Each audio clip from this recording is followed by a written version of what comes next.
Hello, ladies and gentlemen. Welcome to another episode of the TFC Audio Project. In this episode of Shop Talk, Mike and I have a conversation about switching to human footwear. Making the transition away from conventional shoes to footwear that lets our feet function optimally, what we call human shoes, is a topic we get tons of questions about. In this episode, we explain the features that define conventional and human shoes, we talk about the harmful aspects of conventional footwear, and also discuss how to work on your feet to bring them from normal to natural feet, and what that even means. We finish by talking about running and switching to human running shoes. This episode is sponsored by Freestyle Fresco Ball, our newest flow project at TFC. We sell Fresco paddles online and post tricks that you can try and master, starting with easy ones and progressing to much harder ones. It's a fun way to improve coordination, and we put out regular prize money challenges to reward people for mastering the tricks and sending us videos. Go to tfc-shop.com and click on Fresco Ball for more details on that. The episode is also sponsored by our travel partner, Nanook Protective Hard Cases, which we use to transport gear for our seminars and workshops. And you can check out their cases at nanook.com, Nanuk.com. They're made in Canada, super high quality, and they do a really good job of protecting our gear as we travel. That's it for sponsors, so let's dig into this episode. Hope you enjoy. It's the TFC Audio Project. It's a collective effort. Help people understand their bodies, starting at the feet are the gateway for people to see that there's an issue. You know, a foot conversation is always a whole body conversation. Hey everyone, Nick and Mike here for another episode of Shop Talk. Today's topic is going to be switching to human footwear. So we're going to talk about a few things. First, we're going to start by defining a few terms. You know, what is conventional footwear? What is human footwear? Then we're going to talk about, we're going to compare normal and natural feet, because I think knowing those terms will give you a little bit of context. When we talk about those things in the podcast, you'll kind of know what we're talking about. We're going to talk about the effects that conventional footwear has on your feet and what we need to do to fix the feet in order to transition to human footwear, because it is kind of seems to be a confusing point for a lot of people, but it really is quite simple. And then we're going to finish off by talking about running and how footwear affects the way you run if it's got a bunch of cushioning in it. And we're also just going to talk in general about people's perception of running, because it's we see it as a big problem. We see a lot of people in the clinic that have issues because of how much running they're doing or how they're running. And so changing the perception for people to run better instead of just running more is a big one. So let's start off by just defining conventional and human footwear. And I think that this whole barefoot shoe thing was, you know, it's confusing for people. It's literally an oxymoron. You're saying two opposite things. You're saying barefoot, which means wearing no shoes, yet you're calling a category of shoes barefoot shoes. So I think let's set the record straight and just categorize this. Conventional shoes, when we're talking about that, like, what do you think when you hear the word conventional footwear? I just think of what you see in like most shelves of shoe stores or sports stores. So it's what people think of as shoes these days, and really there's no kind of concern for what they're doing for your feet or what the purpose is for your feet. So I think that's or a lot of it is dictated by fashion too. So I just think like fashionable shoes or whatever's hot now, like for all the wrong reasons sometimes. So let's look at, so conventional footwear, you got your more dressy kind of footwear, which is like high heels, dress shoes, which are some of the gnarliest footwear in terms of what it does to your feet. But let's even just define the category of conventional footwear with a couple things. So number one is a narrow toe box, right? Most shoes are just far too narrow.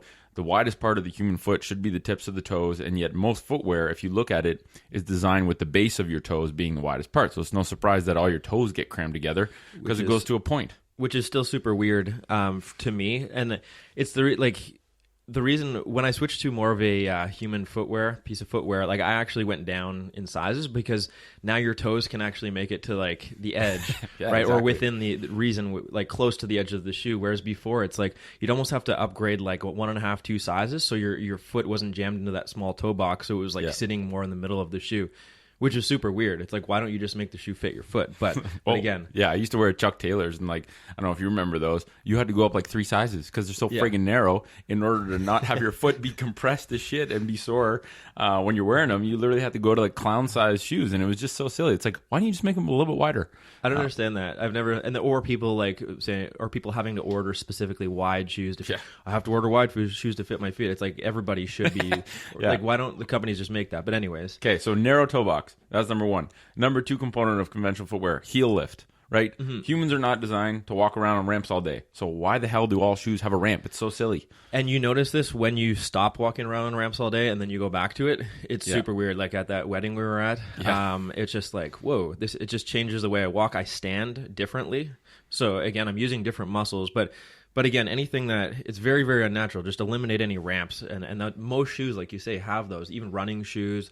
Running shoes are some of the worst ones because they try and wedge a huge amount of air or cushioning under your heel, which we're going to talk about at the end because that is one of the most harmful things I think.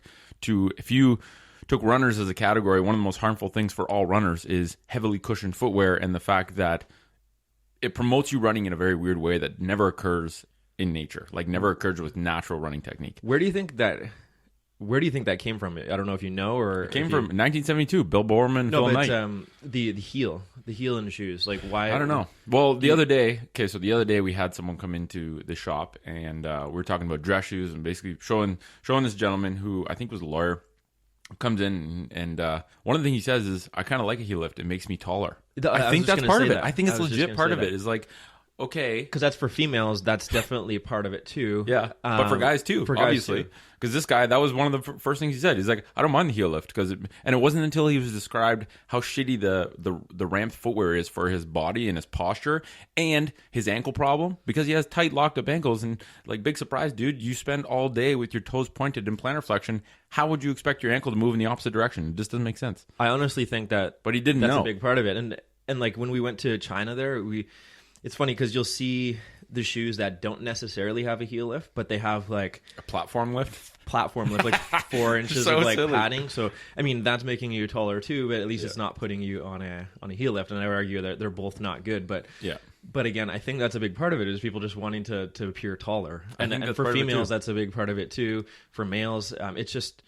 Again, it's just something weird that we're changing our biomechanics just for that reason. Yeah. Well, people I think it's like anything. We never tell people what shoes to buy, but people don't know the effects of these footwear. Like most women wearing high heels on a regular basis don't make the connection between I wear heels every day and I have bunions and extremely sore, deformed feet. They just don't. It's like shoes are so normal and so deeply ingrained that they can't possibly be the cause of why I'm having these problems with my feet. But when you take a step back and look at what the foot's supposed to look like and look at what we're putting the foot in, it's like, this is crazy shit. And we've been doing it for a long time. Actually, I just heard Chris Bell, Mark Bell's brother, who's made those documentaries. He was talking about that yesterday on a podcast with Kyle Kingsbury. Cool. And I'll have to listen to that. But he was just saying like, oh, I didn't realize how fucked up my feet were. And then he's like in his 40s now. It's like, wow, it took me 40 years to realize how fucked up my feet were. And then it's like, wow, it's been a crazy journey. And it just walking more naturally, buying shoes that were, he's like, I just bought shoes that were wider. That's how I started. And he's like, oh, it feels better. And then I spent more time barefoot. And he's like, holy shit, my feet can do a lot more than I thought. I always had fucked up feet. So there you go. People get on board every day. But so narrow toe box, heel lift. Next one is rigid, right? Most shoes, okay.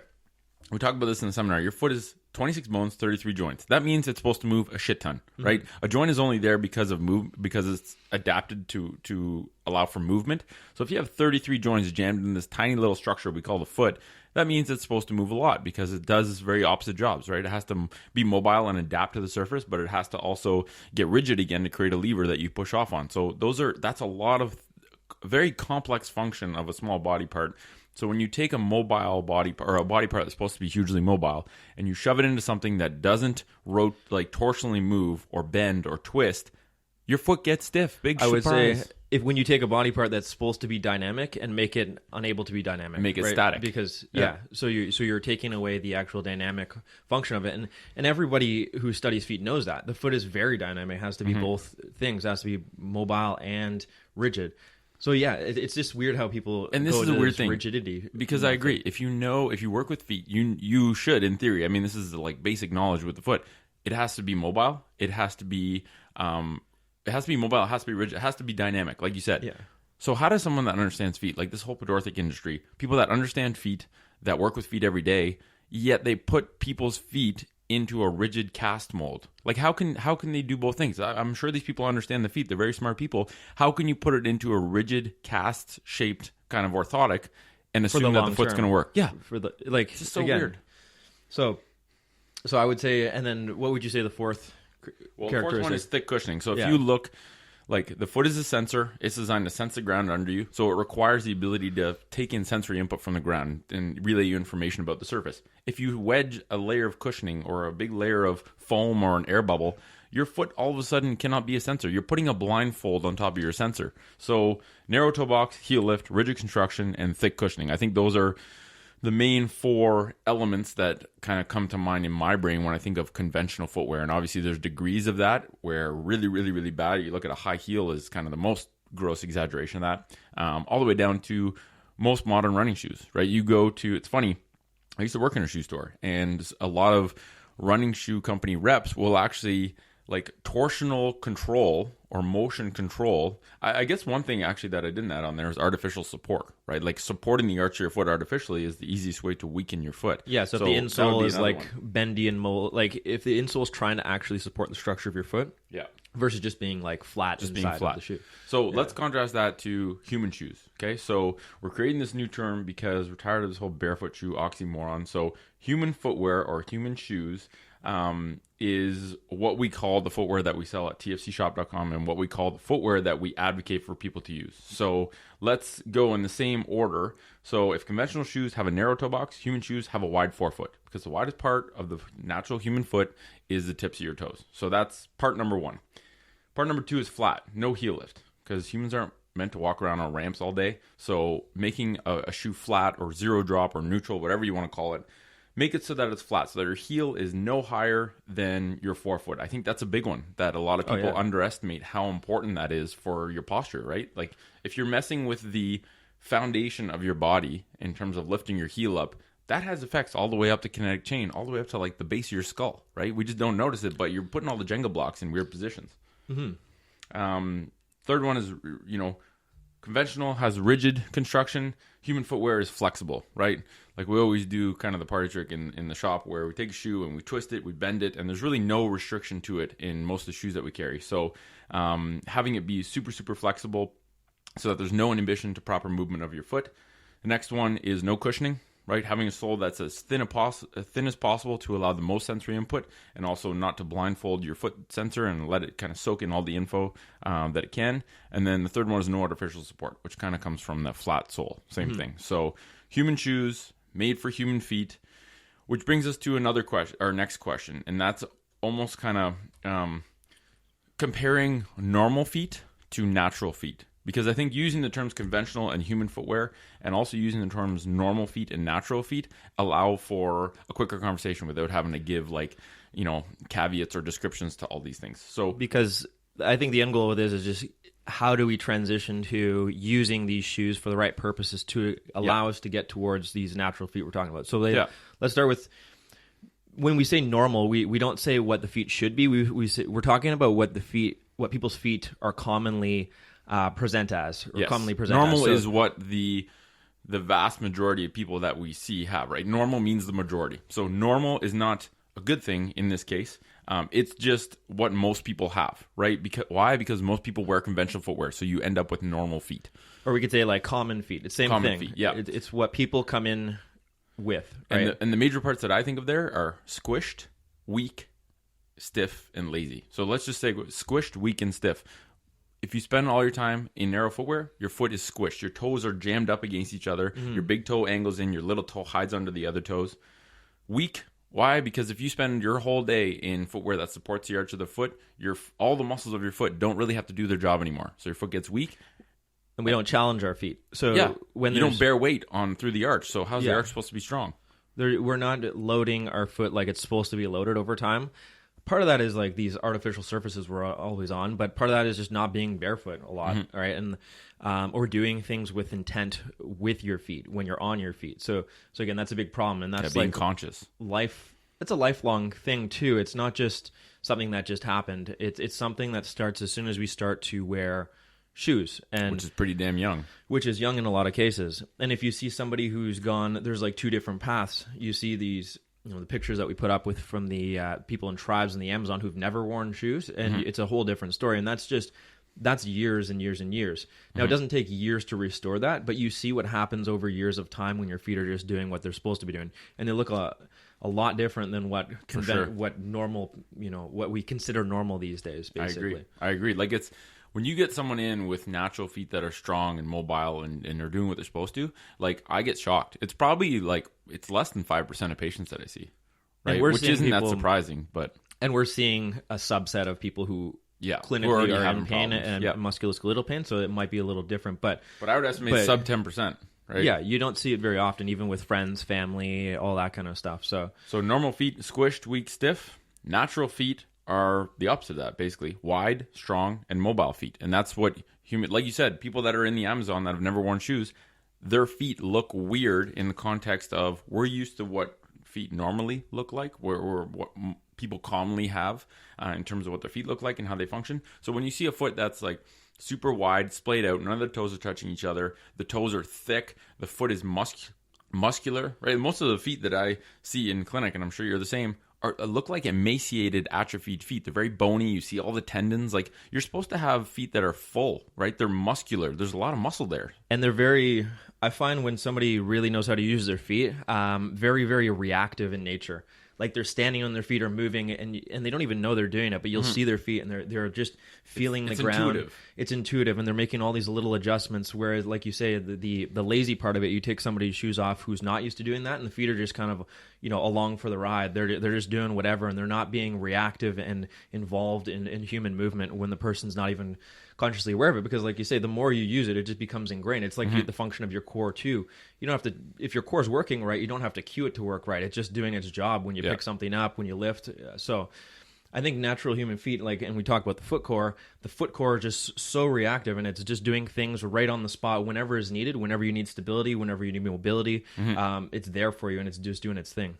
But it takes, and just if your foot is not even capable of firing the right muscles, how could you expect the foot to be reactive and even active during movement? So that brings us to kind of the next one. So we've defined conventional footwear and human footwear. We've defined normal feet and natural feet. So I think the next part is, okay, how do you go from normal feet to natural feet? Because human footwear is most optimal for natural feet. Okay, so part one is, how do you go from normal to natural feet? And then how do you slowly start to use human footwear to the point where you can transition fully, right? Starting with walking and then eventually going to something like running, which adds a whole other layer of complexity. But when we have this conversation, I think we talk about this whole protect, correct, develop kind of sequence or framework.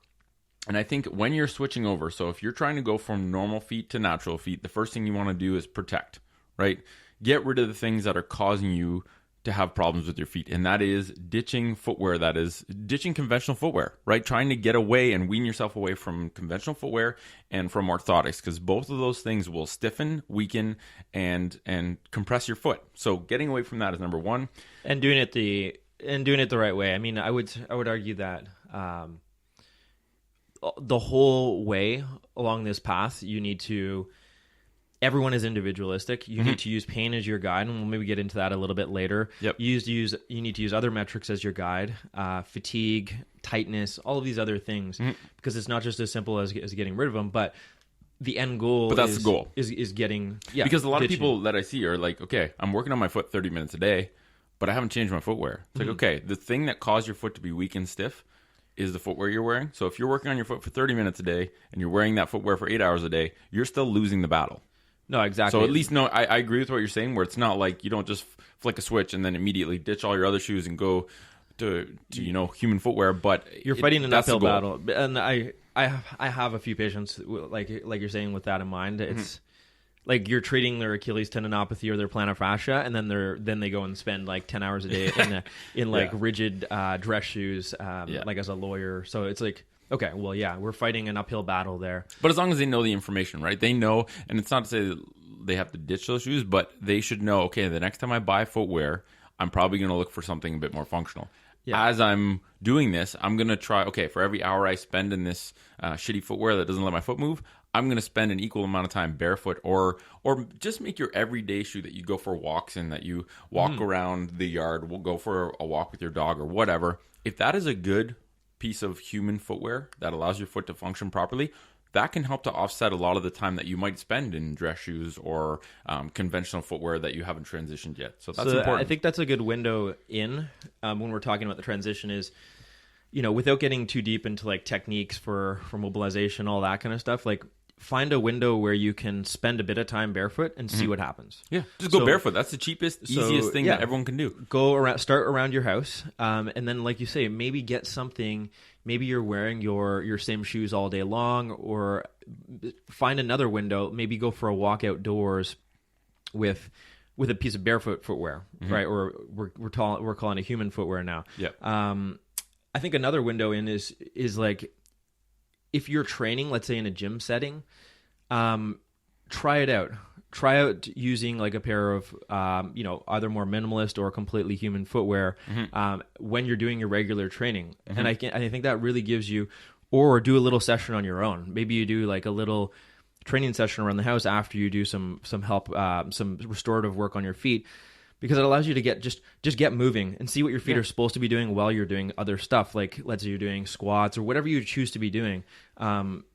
Get rid of the shoes. Yeah, because every second you spend either barefoot or in human footwear is literally improving your foot. It is mobilizing your foot. It is forcing the muscles of your foot to fire. It is putting you in a posture that your foot is flat. Like, Irene Davis, I think, did a research study that said that the cross-sectional area of the muscles of the foot improve or increase just by spending time barefoot. No other factors change. No specific foot strengthening, no nothing like that. Spend time barefoot, your foot gets stronger, your joints start to move more because you're actually using them. And be mindful of it. Like, be mindful of what your feet are doing during this time, especially if it's just you're new to it. Yep. Oh, here's how my feet feel. Oh, if I stand this way, it feels a little better. Oh, if I walk that way, or if I don't smash my heel down as much when I'm walking, oh, it feels better. Yeah. So it's all mindfulness. It's like a lot of the thing that shoes do is take away this ability to perceive how we're interacting with the ground. So once we actually reintroduce that, then you need to take advantage of these extra signals that the ground's giving us. For sure. So just like feel it and note it, right? Oh, I spent too long today. Oh, my feet kind of hurt. Okay, maybe I should back off, or maybe I need to work on some tissue on the bottom of the feet a little bit. Yep. Or oh, that felt great. Maybe I can do more. So these are the signs and signals that you need to be actually listening to, so you can make the appropriate adjustments. And they're data points, right? Like the more, like a little bit of discomfort or a weird feeling in your feet. Like these are all data points that you're going to use to understand how to troubleshoot your body, because you're right, everyone's different, right? People will say, oh, should I do this? Should I do this? Well, it depends. It depends on how it feels when you actually do it. I've had patients who literally, like, you'll tell them, you just got to take it gradually, spend some time barefoot, and they'll come back and be like, I just started going barefoot and it's amazing and nothing happened and it's awesome. I know. So, I would say that's the majority of the people we talk to. And then there's the other group who says, oh my God, after 20 minutes, I really started to feel my feet. So like you say, it's just so across the board, and it comes back to you need to listen to your own body. Exactly. Like no one's gonna be there to hold your hand the entire way through. Yeah. You can get all the education information you can and somebody to help you with this, but you really need to listen to your body. And I think that's more of a global theme for all of health in general, but for feet, it just holds true.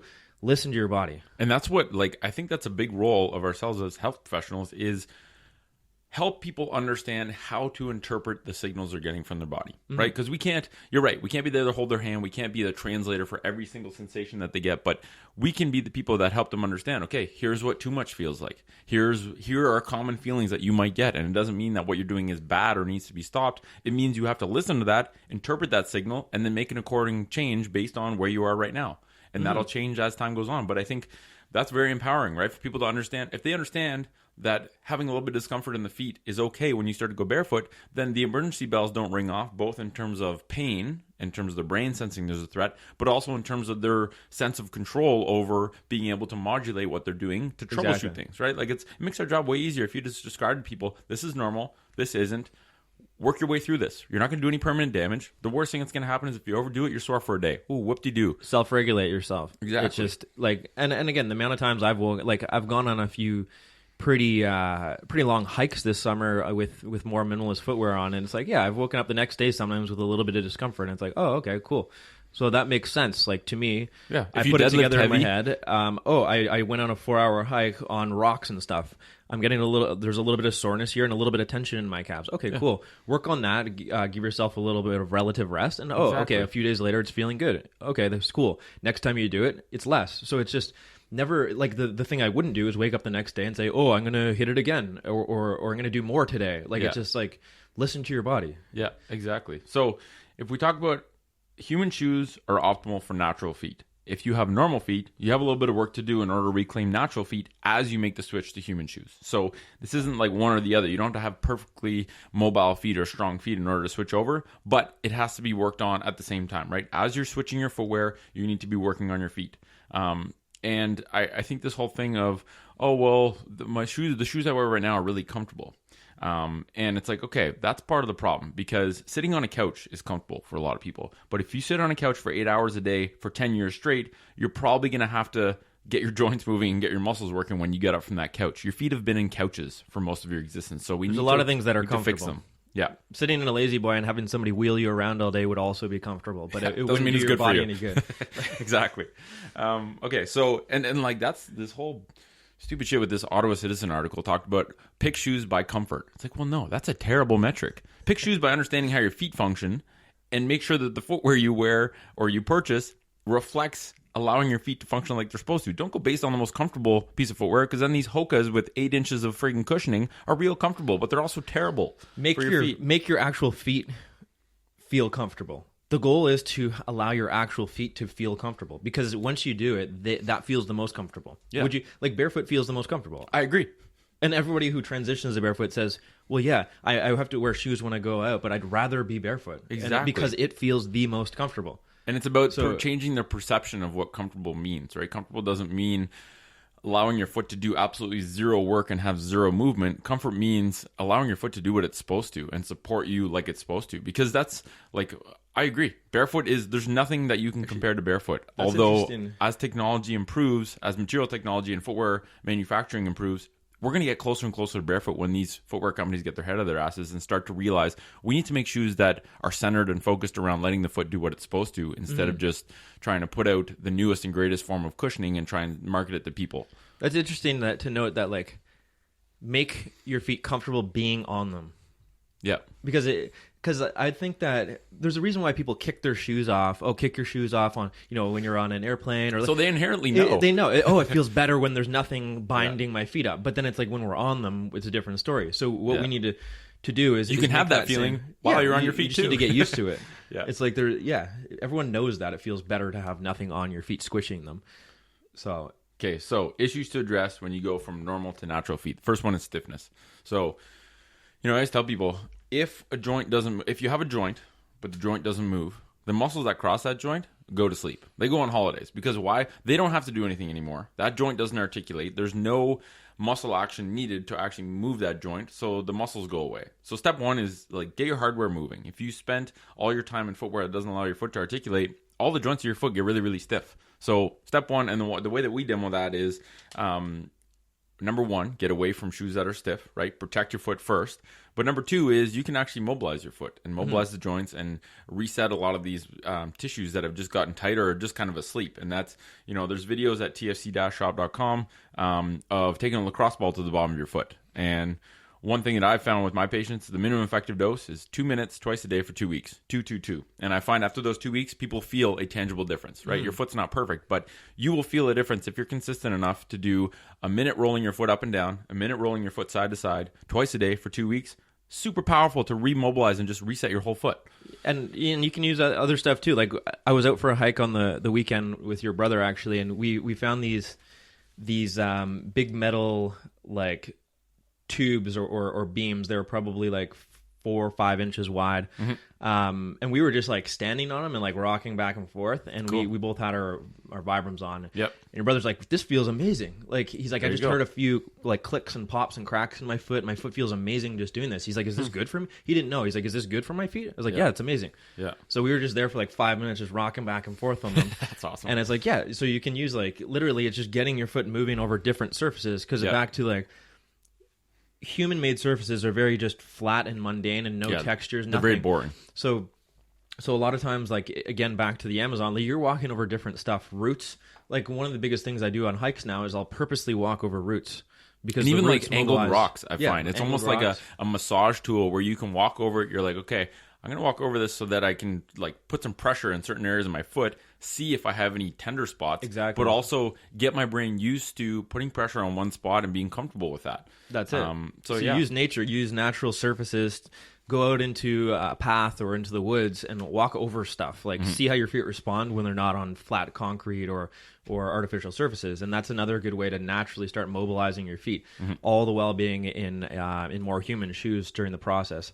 You're just getting like you're out for a hike. You don't even have to think about working on your feet, but you just put in half an hour of working on your feet by doing that. Yeah, I would argue that's like you get as much of a pump in the muscles of your foot as you would by going to the gym and getting a bicep pump by doing curls for like an hour straight. Like going for a hike or even just, I would argue, a walk to a lesser extent, but still in human footwear is a foot workout. Yeah. It is a foot mobility workout. It is a foot strengthening workout. It is it's like an activity to reconnect with your feet because your brain's getting all these signals that it never used to get. And I always find it funny when we go on a hike and we're wearing Vibrams, which are like one of on the continuum of most human, they're up there. Like there's not that many pieces of footwear that you can find that will mimic that same kind of sensation. And you see someone on a hike and they have these like huge, bulky, rigid boots on, like casts, basically. Huge hiking boots. And they say, oh, aren't you going to sprain your ankle in those? And in the back of your mind, you're like, oh, my Lord, I don't even want to open this can of worms. I just want to keep going on my hike. But they don't realize that they're literally blindfolding their feet. They can't get any sensory input, any foot articulation. They're actually much more likely to hurt themselves because they can't react. They get no signals from the ground. Whereas, and they can't get muscular use out of their feet either. They can't actually. They can't get anything. Yeah. So I always found that funny. Anyway, so stiffness. Wear human shoes. Walk on different kinds of surfaces. Work on your foot with a lacrosse ball. For a lot of people, that's a lot more accessible to be able to do every day, even a couple times a day. Second part is widening your feet. So if you got shoe feet, or if you got normal feet, your feet are narrow, your toes are squished together. A simple term or a simple way of explaining this to people is it easier to balance on something that's narrow or on something that's wide? And I think everyone would agree it's easier to balance on something that's wide. Well, if your foot's narrow, it's automatically harder to balance on your foot. You have a narrower base of support. You automatically aren't as stable when you're standing or moving around. So re-widening your feet and allowing your toes to kind of resplay and open up by opening up the fascia and all the tissues there and all the bones, I would argue. So an easy way to start doing that, take each of your fingers and interlace them between your toes. If that kills or it's hard to do, you got super narrow feet. And that's where these toe spreaders, which are something so simple and so kind of silly looking to a lot of people, you put the spreaders on, it puts a little piece of silicone between each of your toes and it helps resplay your foot. So super powerful when you understand that when your foot is able to splay like it's supposed to, it can get a much stronger base of support, increase your balance, but it also just gives you a better foundation to stand on. So that's another thing. And same thing. That's the way to correct it, but to protect it, you got to get rid of spending huge amounts of time in narrow, especially pointed footwear. Like footwear for women that's like the extreme, and it's so crazy sometimes. Like I think I can't remember who it was. I think it was like her last name was Versace or something like that. Anyway, it was one of those high fashion designers. She's like, I never feel more comfortable than when I'm in my heels. It's like bullshit. There's no fucking way that those are comfortable. They look nothing like feet. Yeah. And it's just weird, people's perception. It's like, I bet you can't wait to take your feet out of those, yet you're telling people that you never feel more comfortable than when you're in those? No way.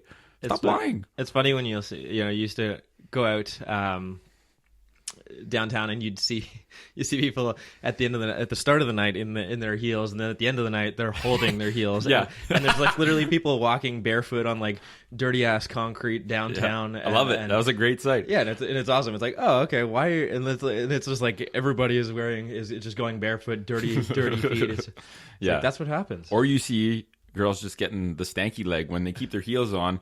Heels, huge heels plus alcohol equals destroyed ankles and stanky leg. It's just like you're literally walking around on these weird things, and as soon as you combine a little bit of alcohol, it delays your ability to react quickly. Like you really see what heels do. Like they're all wobbly and they look like a cow. You're almost worried each step because you're like, oh, that could be an accident each step. It's like, and it's like seeing an animal or not a cow, but like a deer getting born or a baby moose getting born. They get up. They have no idea what their legs are supposed to do. They're just shaking around. That's the visual. That's a visualization I get sometimes.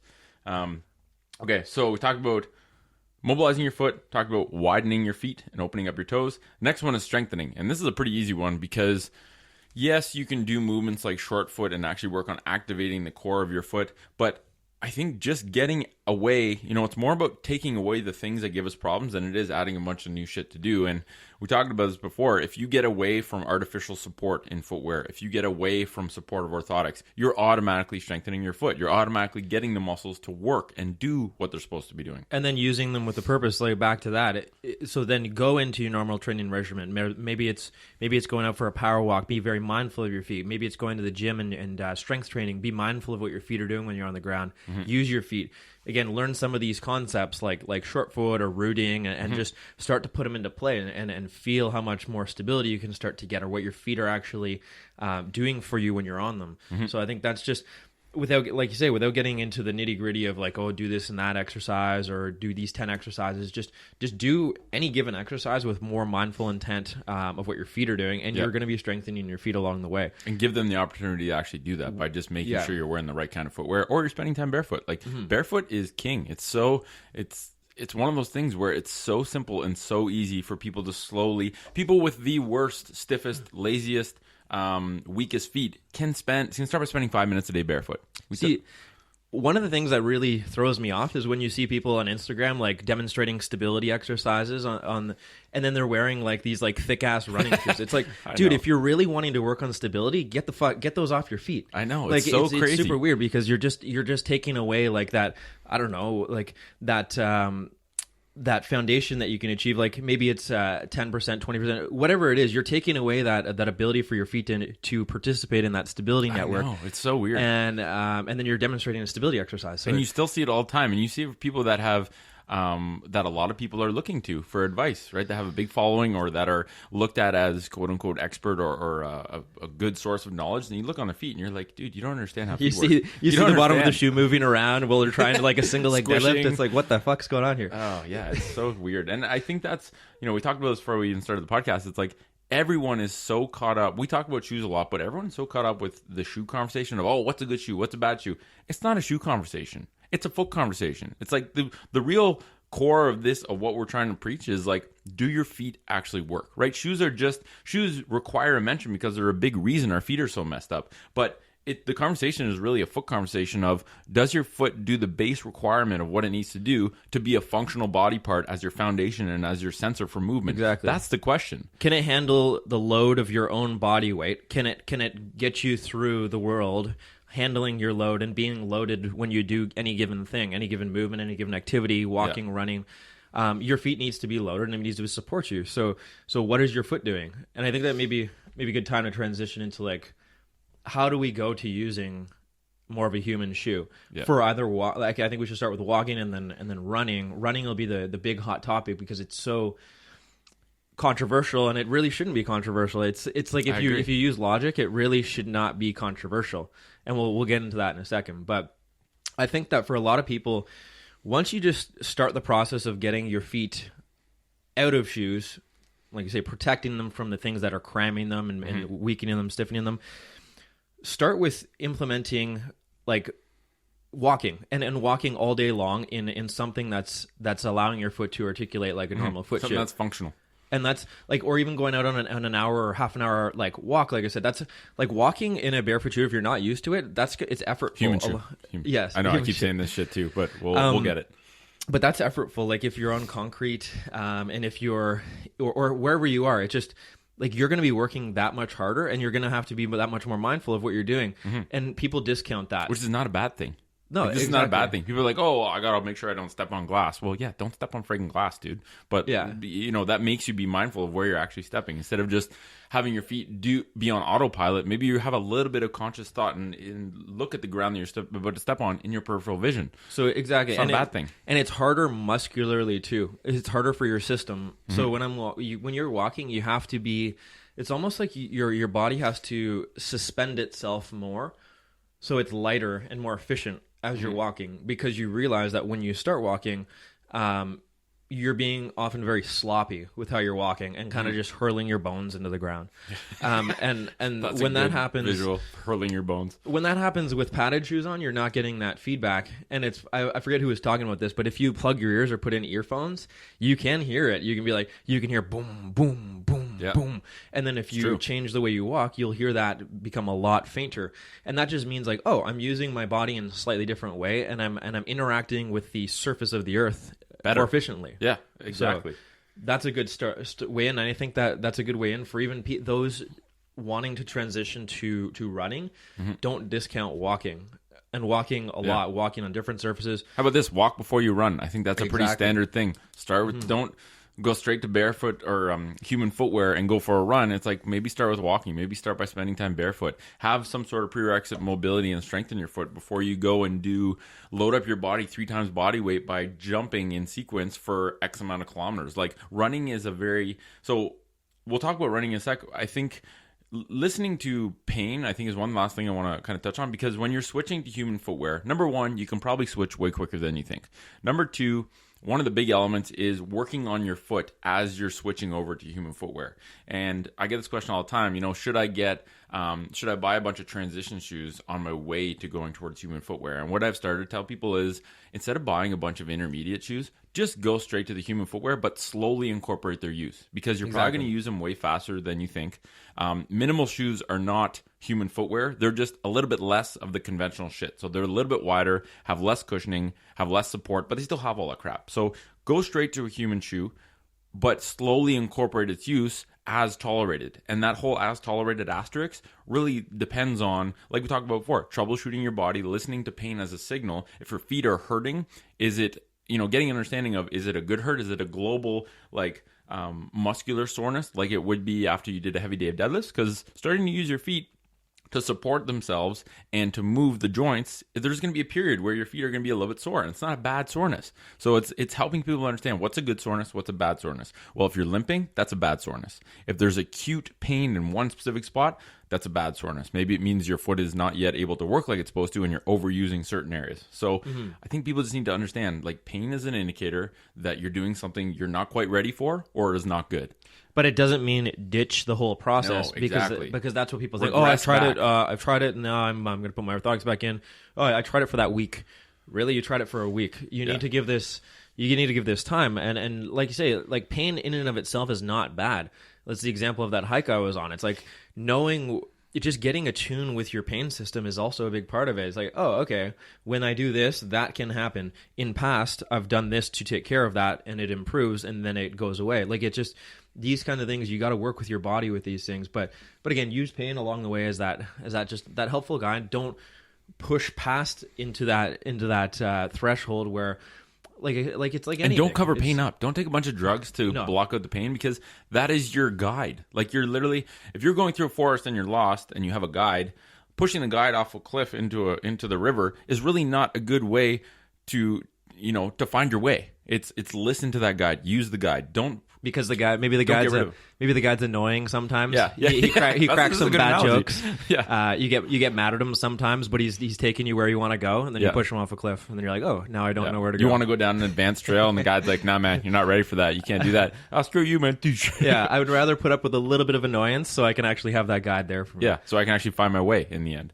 So, okay, let's talk about running, because I think there's a lot of there's so much confusion. I think people. Either, I don't know what it is, if they're purposely trying to confuse people to make this a more uncertain space than it is. This article in the Ottawa Citizen the other day was a prime example of how little people understand about feet, right? One thing it said was, stay away from minimal footwear. And it's like, okay, I really want to understand how, that was the title of one little section. You read into it and it's like, people switched over and they all started getting Achilles pain, and they were getting stress fractures because they lacked cushioning. It's like, whoa. Yeah, they were getting Achilles pain, all of the things that This happen. is crazy. This is the most terrible way to put... This was front page news in our main newspaper in our town, and it's literally... It's the dumbest shit ever. It's simplifying things and making it so silly, and it's actually... Okay, I have nothing wrong with people putting out shitty information, but when you're putting out information that's literally going to harm people, someone reads that and they're like, oh shit, I thought I was supposed to be wearing less shoe. Now I'm going to go back to wearing these beefy shoes with way more cushioning because that's what the newspaper said. It's like, dude, that is terrible information. You can't be doing that. Nowhere did they talk about the actual things that need to be discussed on How about how people are running? Maybe that's an important one. Maybe they're getting stress fractures because they're running like shit. And the biggest thing, let's get into it. So the biggest thing I would say is, so if you took somebody and who's wearing like a big cushion padded shoe with air bubbles, like the conventional like shoes on the market, Yep. and they were running arbitrary distance of 5 kilometers 3 times a week, and then you said go to this shoe, and they ran the same distance. Yeah. They didn't do anything else. They just switched their shoe. That completely makes sense. Why people would develop Achilles. Exactly. It's like obviously like that's what happens. So it's just you're changing the fundamental loads and stresses that are going through your tissues by doing this. And you're probably changing I would guess you're changing the fundamental movement of running, the actual movement of pattern. running. You're changing everything, and that will change the loads that are required through your tissues. So your body's doing, it's a completely different animal. It's a completely different thing. So that makes complete sense why that would happen. So that's like the argument right there. It's like, okay, so now we've taken that off the table. We got to look at how do we do it sustainably? Because I'd argue in the end, there's so many more benefits to running. And again, we'll talk about whether it's training or competition, and maybe you use specific types of shoes to aid in performance in certain races and things like that. But at a baseline level, if you can get away with running an arbitrary distance in bare feet, and you've built up the right way and have the capacity to do so, then you've earned the right to use cushioning in shoes if you want. You've earned the right, but it's also good for your overall.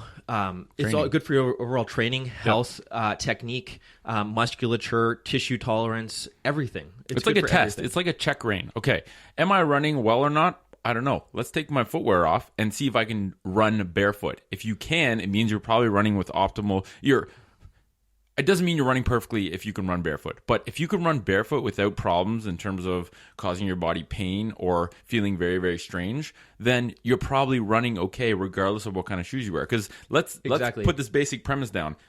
We are less concerned about the shoes people wear with running and more concerned with how they are running. And how much they are running. And how much they're running, right?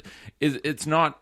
Sometimes it's... And that's the problem with saying, oh, are non-cushion shoes better or are cushion shoes better? Well, that's a very complex question. Like, there's so many variables to control that it's impossible to make a simplistic statement like that and give a blanket statement, because it's just not an accurate depiction of the question that we have at hand. I would argue that what training, either doing like if using human shoes while you run, will make you the most efficient you can possibly be at that time. I agree. So, because just by nature, it forces you to be the most efficient runner you can possibly be at that time. Yeah, because this is another thing too. Humans have been around for 2 million years, let's say. For everything but about 4,500 of those years, which is as long as we've had some sort of record of being able to see that people are wearing footwear, right? Because if you make a piece of footwear, it dissolves and it doesn't get left in the fossil record. So that's less than 5% of our existence we have been wearing footwear. Okay, so 2 million years, less than 5% we've been wearing footwear, less than 0.01% we've been wearing cushioned footwear for something like running. So we've been running barefoot for 2 million years. We've only been running with cushioned footwear for about 50. You should have to prove to me that shoes are better for you than barefoot, not the other way around. So we have this whole thing messed up where it's like, yeah, it makes sense that we've evolved and adapted to be barefoot. And I'm not saying everyone should strip all their shoes off and run completely barefoot. But let's just be mindful that if you add a bunch of shit to a shoe, there's going to be consequences, right? One of the consequences of putting cushioning on a shoe is that all of a sudden you're now able to land on the heels of your feet when you run without getting heel pain. That doesn't happen when you don't wear footwear. It's almost like we're putting in a natural governor to how much you should actually be running. That's very true. As your current and how state, you're running at your current strength level, at your current technique, this is how much you should be running. And that would probably shock a lot of people. These people who sign up for 10Ks out of nowhere, that would probably shock you. How much should you actually be running? Now again, we can't take somebody who has normal or common feet, like we talked about at the start, and put them right into the same distances that they've been running if they're used to running. With like thick padded shoes on. We just can't do that. But maybe that tells you something you should have known anyway, right? So here's a hypothetical situation. Someone runs 10K 3 times a week. They have a 10K race coming up. They just did one. They're constantly breaking down with injuries. They go for a run in human footwear or barefoot shoes. They can't even run 500 meters, and their body starts to hurt.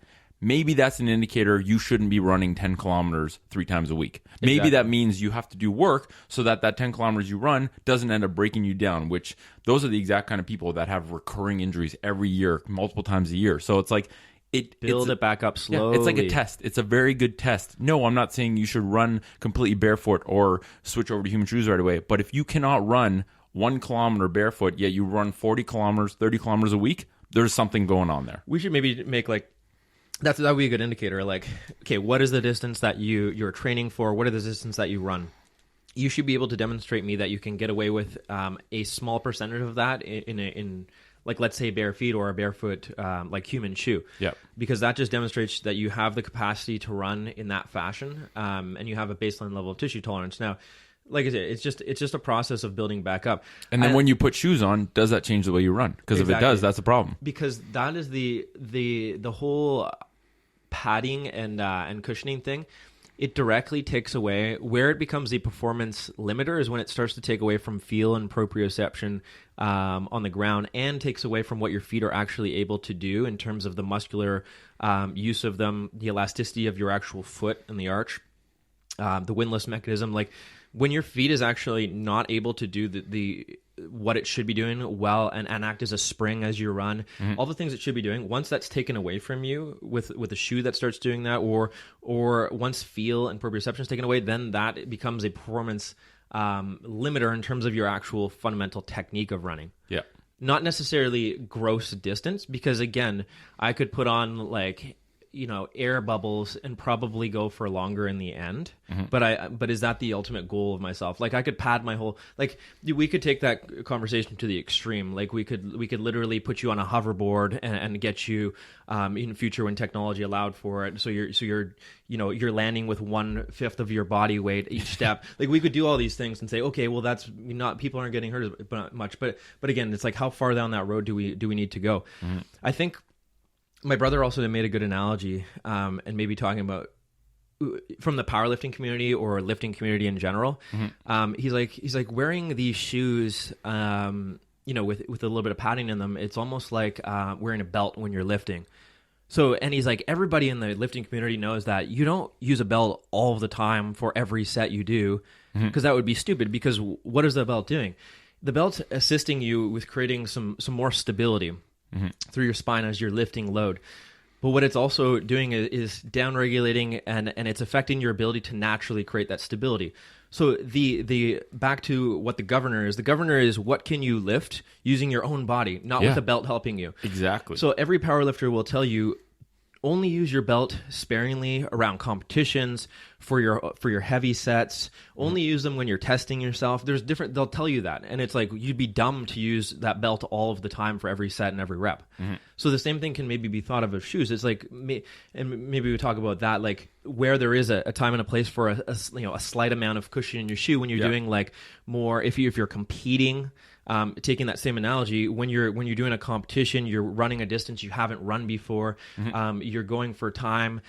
These are things that these can maybe become slight tools to help you get a little bit more out of it. But training, back to your training, the thing you're doing most of the time, like maybe that's just when your competition or your competition distance is.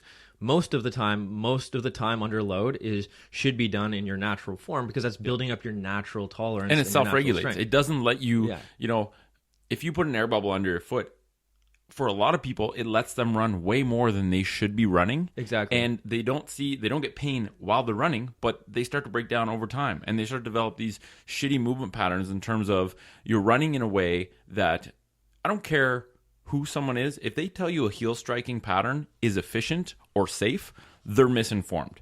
It doesn't happen in nature for a reason, because it is a terrible way of running. You're landing with your heel in front of you, putting the brakes on every single stride, and you're also negating any shock absorption that you'd naturally get from your giant spring, which we only have in the back of our heel because of running. It's adapted because we evolved. And what happens when you take the shoes off? You're not going to be doing that. You can't do that. Exactly. So it like checks your running form. It's like, maybe you shouldn't run all the time in human shoes or barefoot, but can you actually show me that you can do that? Because that's a very good indicator of your capacity to run like a human is adapted to run. Because there's really only, Nicholas Romanov in his book says there's one blueprint way that the human form is designed to run.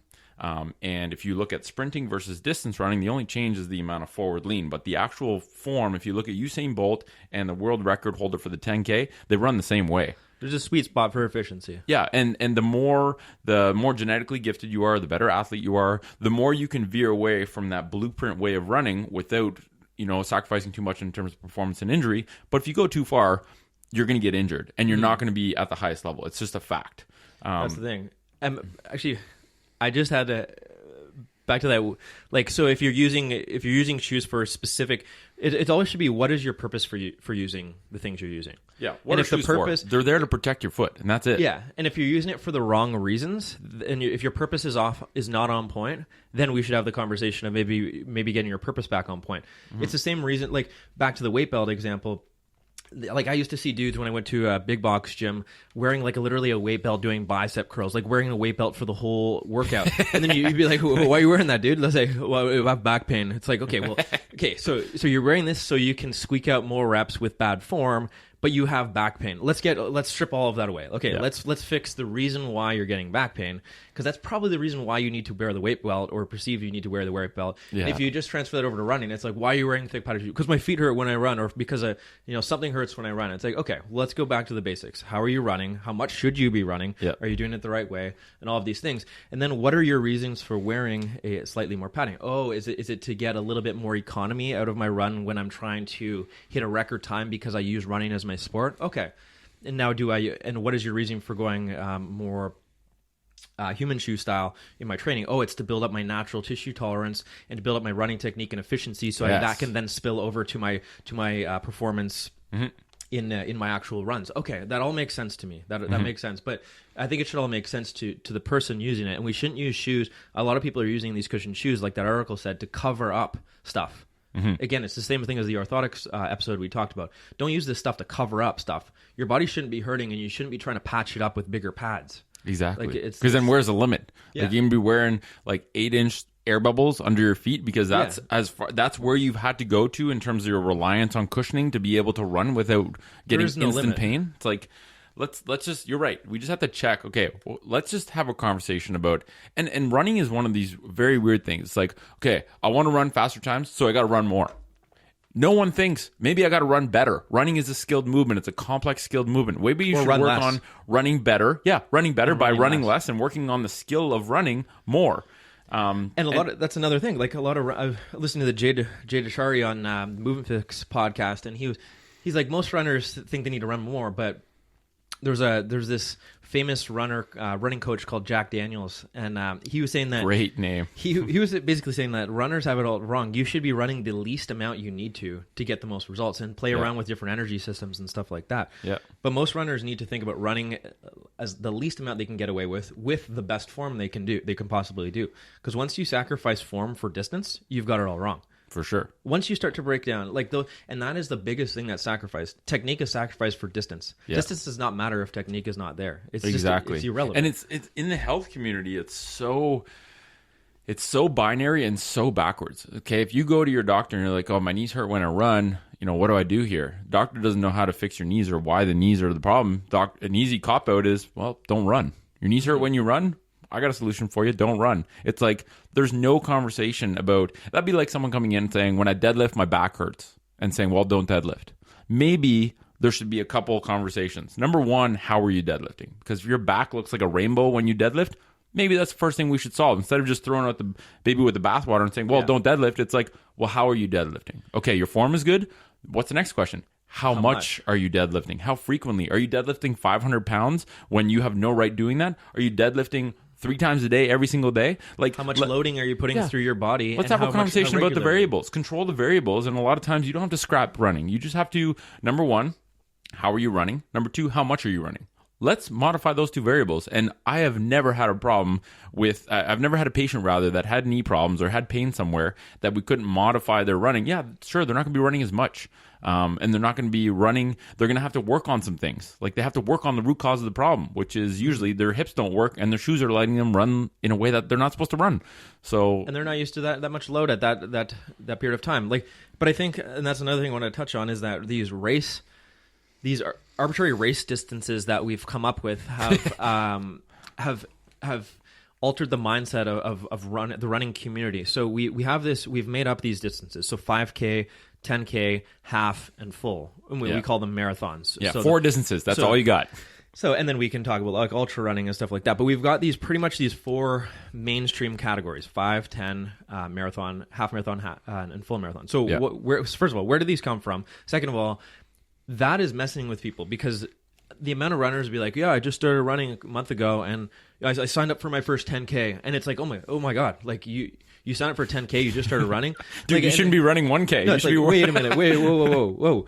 Like, you're saying you're doing it in 2 months, or like, that's not enough time. That's not enough time to do it sustainably. Yeah. And it's like, I'm not gonna say don't do your 10K, but we got to look at like, why are we, like, maybe you're not ready to do that, because like, for me, I know if I sign up for a 10K, I would want a year. I want a year notice at least, and I'm a runner. But I don't run 10K distances. I run more shorter distances for the technique and enjoyment of it. Yeah. And I run faster paces, slower paces. So me being a runner for a while, it's just like inherent to us. But I think people are really, really thrown off, because like when that 10K blows you up in terms of pain, or the training along the way blows you up, like there's a reason for that. Maybe you're not ready to be loading your body that much. It's just like, hey, I've never deadlifted before, but I've signed up for a powerlifting competition. I'm doing 300 pounds. My goal is 3 plates, 3 wheels off the ground, and I got a month to do it. I've never deadlifted before. Yeah, but I don't know how to I don't know how to hinge yet. So okay, yeah, so exactly. We gotta, during that time, we've got to build up your baseline movement capacity, because you don't know how to actually fundamentally move the right way to do that thing. Yeah. So that will take a while, and then we've got to slowly layer on load on top of this movement pattern, and make sure this movement pattern does not break down as we gradually load this movement pattern up along the way, and make sure we're giving it enough rest and recovery along the way, so we don't hinder this actual increase in endurance or strength that we're talking about. And it's a good way of looking at it, because it's like, oh, that's going to take me 2 years, not 2 months. Oh, okay. And it's all about the outcome-based motivation instead of the process-based motivation, right? Mm-hmm. Like, it's funny, that same person that does 10K in 2 months and they've never run before comes back and says, oh my God, my back, I was a mess for a week. My back was destroyed. My knees hurt. I was getting all these problems, but I did 10K. Woo! Yeah. It's like, no, dude, that's not a good way to prioritize this. Like, you just sacrifice the health of your body and ingrain shitty movement patterns for the sake of saying, I got a ribbon because I did 10-kilometer run. I ran like shit. I destroyed my body. Everything was terrible, but I did 10K. It's like, that's a bad way of thinking about it. Yeah, and, you know? and maybe in competition you do. It depends. Like, what is your... Like, as long as you're aware of this and you're doing it for the right reasons, maybe you're completely okay with that. Yeah. Maybe you're like, I'm okay being sore or hurting myself to do that. But take a step back and just make sure that don't get mad at that. Don't go like, oh, like fuck, now I'm beat up. Like, it's like, no, that's what happens. But a lot of people think that's normal. This is the problem with the perception. Is like, everyone I know that did 10K was really, really sore after. But that's still a shitty way of doing things. Like, do you know that there's an alternative? Do you know that you can train the movement and a basic strength foundation so that you can run without having pain, so that you can run faster? And like, I'd rather do that. Yeah, and there's a connect, and I think most people would if they were better informed. Just they're not informed about this, and like, running exploding is great that people are looking at running as like humans are adapted to be amazing distance runners. The best, I would argue that we're adapted to be the best distance runners on the planet, right? We can't run as fast as a squirrel, but we can run longer than pretty much any other species because we can thermoregulate, and we have all the machinery and the hardware required to be extremely efficient runners. But we're not designed to sit all day. We're not designed to wear alien coverings on our feet that allow us to disconnect completely from the movement of running. So I think I can't remember where I started with that. Well, I mean, you can build up the capacity over time. Like Cameron Haynes is going to be, he's looking into running a 500-mile oh my race. God, that is so insane. So humans, that's one end of the spectrum, is you can build up to that. People can squat 1,000 pounds. People can run 500 miles. But look at what they've done. Look at the past 5 years, 10 years, 20 years. Yeah, of their that's a life. Lifetime of work on running in order to get to that point. And just don't look at the end thing of like, oh, everyone, all my friends are running this 10K, or hey, I'm going to sign up for a half this year. I'm going to really kill it. It's like, okay, fine.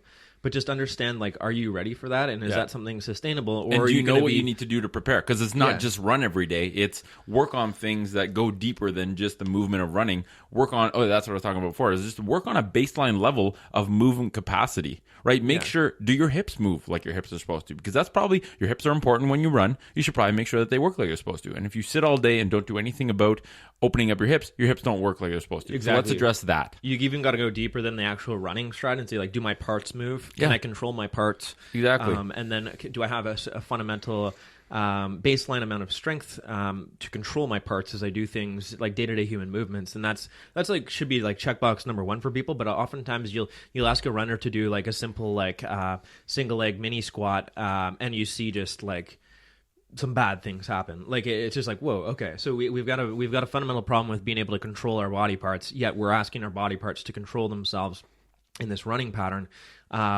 for hundreds or thousands of strides many times per week. It's kind of like taking your car and saying, like, okay, I got a Toyota Corolla, and I'm going to take this Corolla, and I'm going to go next week, I'm going to do a 100-kilometer rally race on rough terrain. Mm-hmm. But I'm not going to make sure my shock absorbers work. I'm not going to make sure that my tires are pumped or that, everything's... I don't know if my transmission works or not. I got low oil, so when I get to the end of the race, one, I don't even make it to the end of the race, or two, I make it there, but my car is absolutely destroyed and can't even be driven for a week because it has to be rebuilt. This is what people are doing with running. Like, just make sure your shock absorbers work. Make sure that all four tires rotate like they're supposed to. Make sure that your body has all the parts that work properly. Well, then you can put it together and work on running and actually run. But like, because if you brought that same car to a mechanic and he did it like a pre-test on it, he'd be like, well, yeah, that's what's supposed to happen. Like, that's what happens when you do that. Yeah, exactly. Like, it's the same thing with that. It's like, oh, I'm hurt. I got hurt. My knee hurts. This heart hurts. I blew this out. It's like, that is what we would expect. That makes that perfect is very, sense. Very normal. And then back to that article, it's like, hey, people were getting Achilles issues when they transitioned to these shoes. That is completely understandable. That maybe they're using their shock absorbers for the first time ever. Yeah, that misses the whole point of this whole conversation. Is how were they doing it? Were they ready for it? And like, how did the whole process go? Because that is what matters. Nothing matters. Like, it doesn't matter. It's not about the shoe. It's about what your body and what your feet are doing. And the shoe is just something that you should be using for a specific purpose, whatever you choose that purpose to be. But that purpose should make sense. It shouldn't be to cover up stuff. So. Yeah. So one last thing I want to cover. I put out a post yesterday about that null hypothesis and how we have it wrong. And for the first time, I read comments intermittently because a lot of the comments are kind of silly. But kudos to the guy that commented and said, "I'm just trying to open up a discussion here, play devil's advocate. We're not designed to run on hard surfaces. So how does don't you think we need cushioning because we're running on way harder surfaces than we used to?" So thank you, dude, for being rational with your comment instead of just saying, "Oh, we're not designed to run on concrete. Screw you, you're wrong." But I wanted to touch on that because I think there's kind of three parts that come to mind. Number one, yes, we didn't always run on concrete way back in the day as we were evolving. But if you go into the African Sahara Desert and you look at arid soil, that is basically concrete. So the actual if we're actually comparing apples to apples, the actual density of the soil, we should be okay. And I would argue that certain subpopulations have adapted to run on very hard surfaces. The big reason that conversation is kind of misguided is because what we're saying is if you manage impact forces well, if you adapt or interact with the ground properly, the hardness of the ground is relatively independent to the amount of impact forces going through your body. Exactly. Right? That's the real point. It's how you're interacting with that ground. Like, I run, I don't know if it's the safest thing to do, but I'll run barefoot in my neighborhood on the concrete, and it feels the best, even versus like having a human shoe on. Yep. It feels the best, and it's fine. Like, I wake up and it actually feels better because guess what? I'm used to it, and I can handle the load. And you have no choice but to interact. The harder the ground is, the more you have to interact optimally with it. Right? If you run on air bubbles, you can interact with the ground terribly, but you get no feedback to tell you you're doing that. It's like the analogy we give where it is counterintuitive, but the more cushioning you have, the harder impacts loads are exposed to your body. And the way we rationalize that and kind of give people an analogy in our seminar is, if you jump off of a 4-foot tall bench and I tell you to land on concrete, you are going to land extremely softly, very softly. You're going to land as softly as you can because you know that ground is hard. I'm coming down from 4 feet. If I don't land softly, I'm going to destroy my heels or I'm going to destroy my feet. Flip side of that is if I tell you to jump off of something that's 4 feet tall onto a giant piece of foam, it doesn't matter how you land. You don't really care because and I would argue that you actually will land harder because your body wants the feedback from the ground. So you really don't have to be as mindful in terms of how you're interacting with the ground if you have a big slab of cushioning. So not only does the hardness of the ground not matter, because if you interact with it well, it really isn't that hard in terms of how much impact goes in your body. But I would even argue that the harder the ground is, the better you're going to move, because you have the priority to interact with the ground efficiently and absorb impact with the areas that are supposed to absorb them, which is your Achilles tendon and even like these small ligaments in your foot.